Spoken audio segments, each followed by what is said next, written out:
In this week's update, it's a three-legged race in full swing. Central banks have changed the landscape significantly, and precious metals now getting into stride. My name's Garry Davis. As always, this is general advice only, and please remember to like and subscribe to the video. All right, let's start with the general market perspective. New year, and there have been some significant changes. I want to talk about being consistently on the right side of the market, because bear markets are always challenging. The conditions change abruptly, the price trends change abruptly, there's poor sentiment, and it can just get you down if you let it. But to negotiate these sort of markets successfully and profitably, it just requires a bit of a shift in thinking and a bit of a shift in process. It's not a lot, it's not a big change, but it's enough to make a huge difference to your results. The key is being attuned to the looming changes in direction and evidence or avoidance of the crowded consensus trade. That's the most important thing. So how does one achieve that? How does one stay on the right side of the market more often than not? No one can do it completely, but more often than not is what we're after. Well, to me, there's two courses of action. One is you've either got to be across the market pretty much 24/7, and you've got to have an open mind so that you don't get caught going in one direction and you can't see the change. Or the second thing is, and this will apply to most people, is you've got to tap into someone who is. Because if you're not across the market and you're trying to do it just, with a little bit here and there while you do your day job or look after your family, you're just going to come up with the wrong picture. You're going to end up doing things at the wrong extremes because it's flicking from one extreme to the next, pretty readily. So they're the two alternatives. Now, all we've got in the market is probabilities. We don't have any absolutes. We just try to be right as much of the time as we can. And if we can get 7 out of 10, that's good. That's really good. If you get 8 out of 10, that's fantastic. So it's just a game of probabilities. And for people that have watched these, videos for any length of time, know that I don't subscribe to the logical conclusion. The logical conclusion gives you the wrong answer, certainly more than 50% of the time. But I do pay attention to the bigger picture fundamentals when they're somewhat contrarian. And right now, there is no clear consensus on whether we're going to have a recession in 2023 or not. A lot of people think we are, but equally a lot of people are still thinking that there's going to be a soft landing and we can start buying the dips in the general market again. I'm not so sure about that. Enough to factor that into my base case. But look, at the end of the day, as always, I'm guided by what the charts are saying and being open-minded by what the charts are saying. The outlook has changed quite significantly from, I think it was December 16, when the Fed had the opportunity to lighten off, take a couple of months off raising rates and just see what was going to happen in the economy, and they didn't do it. They declined to do it, and that is a significant change, and it's something that we haven't seen probably in nearly 4 decades since the 80s, when Paul Volcker really set out to crush inflation and succeeded. So this is a big time change. The fact that the Fed had ample data, ample opportunity to do it, and they didn't take it. And we've got other central banks joining in as well. So it would appear that inflation is the number one target, and if a recession comes from that fight, then so be it. So they've changed the game, and we've just got to factor that in. So my view now of 2023 is different from what it was 3-4 weeks ago. You've just got to recognise the change and go with it. So I believe now that a recession in most countries around the world is now a higher probability. I'm not saying it will happen, but it's a high enough probability for that to be my base case. And almost with 100% correlation, earnings tend to fall, US earnings tend to fall in recessions. And so therefore it's highly likely that the current forecasts for US earnings stocks for the S&P 500 are way too low. Are way too high.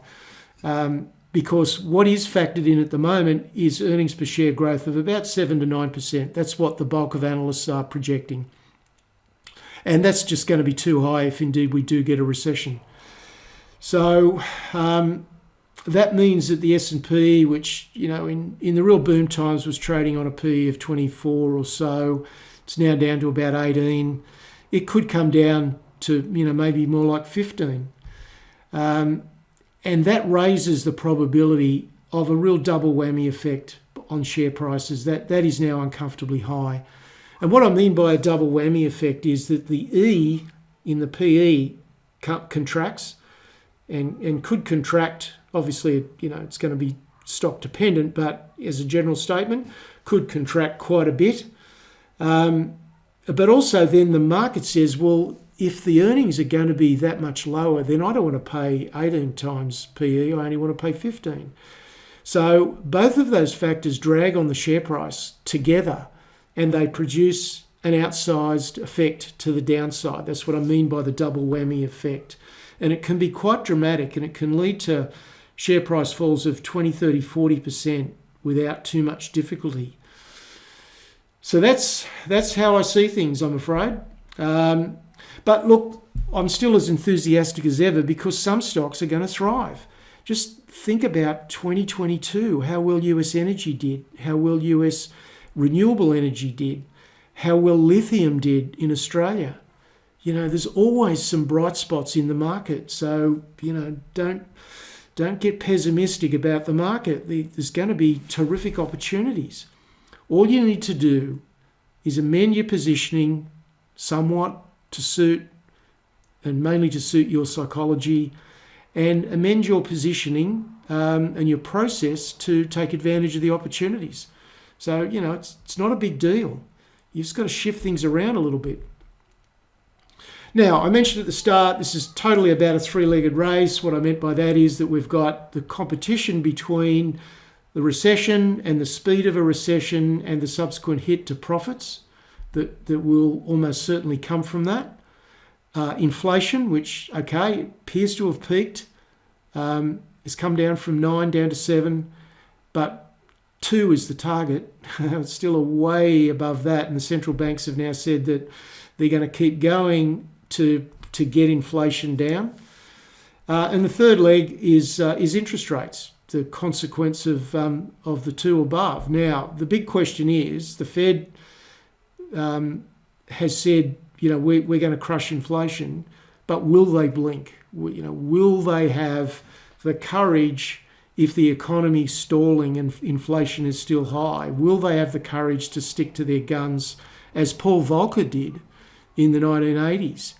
That's the big unknown question. But the probability or the possibility that they don't blink and they follow through on this is high enough to take it into account. I don't think any longer we can assume that they will protect the stock market, which is what they've done for the last 2 or 3 decades.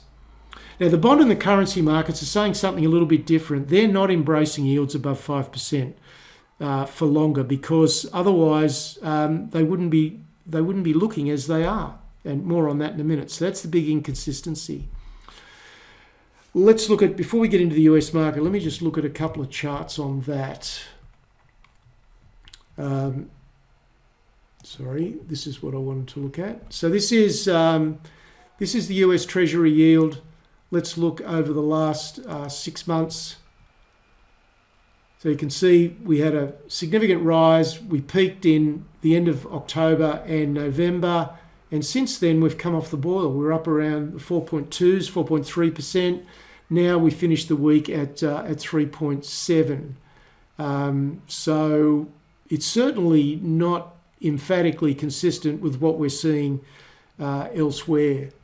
If you look at the VIX over the last 6 months, we did spike to 35, but we're still down around the low levels in the VIX.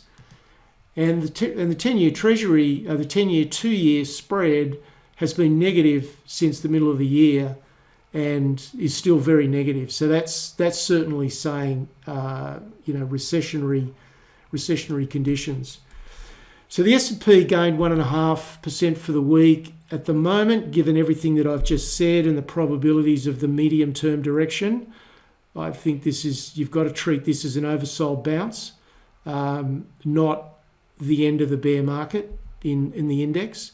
The Fed position the Fed has made their position very clear. The economic data remains fairly consistent, and that is that we've got we've got low unemployment, and that is, whilst unemployment remains as low as it is, that's unlikely to bring inflation down to the degree that they need it to be down. The only slight glimmer of hope, and this is what really precipitated the bounce on Friday, is that wage growth is slowing. But look, that's one data point. So we'll need to see about that. Now, the expectations for earnings season will be the absolute key driver. Will we make it all the way into earnings season in 3 weeks without analysts adjusting their forecasts? In which case this rally may continue for a few weeks. Or will analysts start to bring their forecasts down in anticipation of that happening? In which case this rally might only last for a few days or a week. So that's the unknown. Have to see how that plays out. US dollar index was lower. So that is, if the market really embraced 5% yields and above for a longer period of time, then I think the US dollar should be tracking higher again, not going down. And there's the yield and the VIX and the spread that I've talked about. So let's look at some other key charts now. This is the S&P. You can clearly see we're in a downtrending channel, lower highs, lower lows, and in the absence of the Fed accommodating the market, you've just got to assume that this is going to continue to the downside. So I think that has really got to be the base case now. But if we look at where the money is actually going, this is, should we get to the right chart? That's not it. There we go. Okay, so NASDAQ 100 versus the S&P, still trending down quite sharply. So no signs of a turnaround in money flows. This is small cap growth versus small cap value. Not a lot of change there. This is the weekly chart. Looks pretty awful, doesn't it? This is US large cap growth versus large cap value is heading down quite sharply. So that's not a good sign. Semiconductors, slight bit of glimmer of hope here. Semiconductors versus the S&P. But look, it's we need to be up above here to be signalling that we're out of the woods in terms of bear markets. So that's where we stand with all of the sector spreads. Money is clearly not flowing back into the more aggressive parts of the market. US dollar index sharply down on Friday, so the market. That was a bit of a surprise, and that's really about the slowing wage growth. So the market on Friday was looking at two pieces of data, one which supports the Fed position and one that doesn't, and it chose to go with the one that doesn't. That might just turn out to be a temporary situation. And as a result, the Australian dollar spiked quite hard, partly because of the US dollar strength, but also because of the China reopening and the strength in iron ore prices. Speaking of which, if we look at, there's the iron ore price. In the start of November, we were trading at 80. Now we're almost at 120, 50% rise in the iron ore price.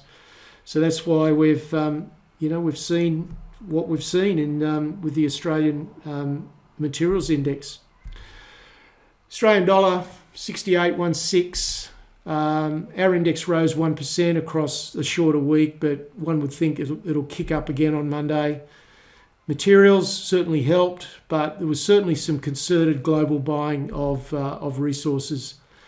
And interestingly, someone rang the bell on Friday on battery materials, particularly lithium, which have been sold off for months, and then just sudden strength, amazing strength in lithium and in other resources as well. So let's take a quick look at that. So if we look at the ASX 200, really, if you look at the energy sector, trending well long term, but certainly the short term, we peaked in early November, and energy has been down ever since. But if you look at the materials index, you can see the strength that we had last week in materials, and volumes kicking up as well. So things looking pretty robust there in the Australian market. Turning now to precious metals, gold running hard again up to 1866. It is sitting at resistance, so we might just get a couple of weeks of consolidation, as often happens. But the Australian dollar gold price is still very buoyant, 27.37. That makes it very profitable territory for Australian gold miners. And if we look at stocks, gold stocks, we are getting some consistent momentum has finally arrived. Been waiting for it for a fair while, but we're now getting some outperformance versus gold as well. So turning to the precious metals market, this is silver. You can see kicked up quite nicely on silver. The weekly chart on gold, here's key resistance. Last time we got to key resistance, we paused there for 3 or 4 weeks. It'd be interesting to see what happens this time, to a degree dependent on the US dollar. But the signs are that we may well move through this level. And looking at the dailies, you can see we ran up, pulled back from it on Wednesday, had a bit of a sell-off on Thursday, but certainly good strength last night. And if you look at GDXJ, which is a global index, it's certainly broken out now and is outperforming gold. And the Australian gold sector is really starting to pick up some momentum. So things certainly improving in that regard. Okay, commodities. Copper up to 388, nickel to 1273, and we've got a very delicate situation where supply is tight, inventories are low, but we've got the possibility of a global recession.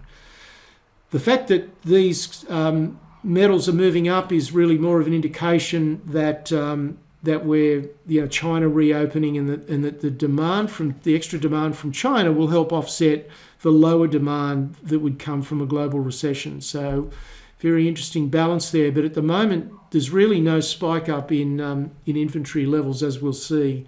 So the long-term pathway to deficits continues. Crude oil up to 74.5, but look, it's trending down. Lower highs, lower lows in crude oil. And energy appears to be running out of energy.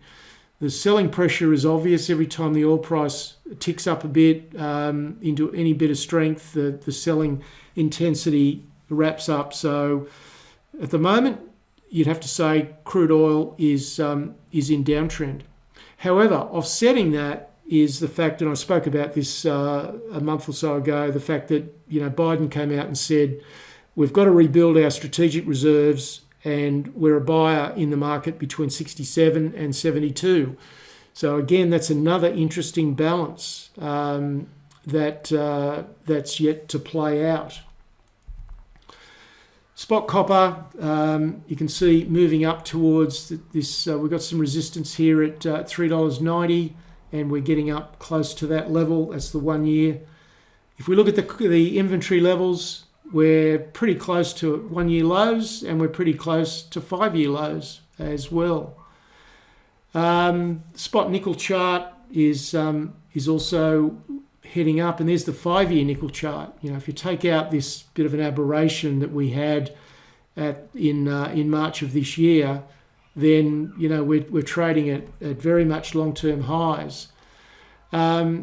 is the 1 year nickel inventory levels still very low, and the same thing on the 5 year. So the situation in base metals is really quite interesting, to say the least.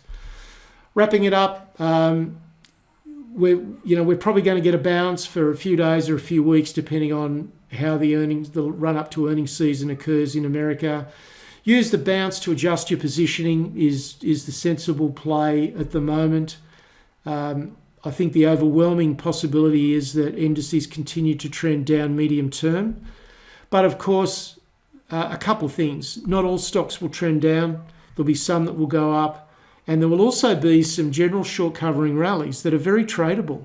You know, some of these rallies at the index level can run 10 or 15 or 20%, and at the individual stock level can go much further. So, you know, there's going to be no shortage of opportunities, that's for sure. Resources appear set to perform well. Be very careful on the trades where everybody is nodding their head in the same direction and everybody thinks that, yeah, that's going to continue to go up.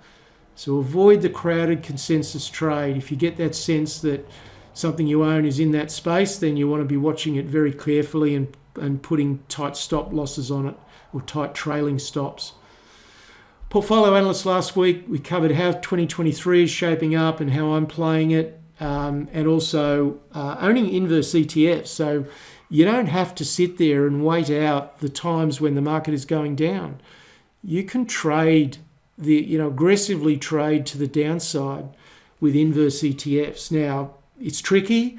You need to understand some things about that market. So, if you're a bit of a novice or a bit of an inexperienced player, then, you really do need to get some assistance with that on owning inverse ETFs. We also covered plenty of opportunities to watch, so it was a good session, well received. Now, coming up next week, what to expect in 2023 and how to do it profitably. That's the key. And as I said at the start, you either need to be across the market 24/7 to get a full picture of what's happening so you can make proper decisions, or you need to tap into someone else who is. Now, portfolio analyst, if you haven't taken the trial, it's a $1 trial for 2 weeks, huge amount of information in there, huge amount of education and perspective on the market, as well as current opportunities. So well worth doing if you haven't done it. That's it for this week. I'm sure it'll be a fascinating couple of weeks leading into the US earnings season. There is the website address and my email address. And I'll be back with you next Sunday. Cheers.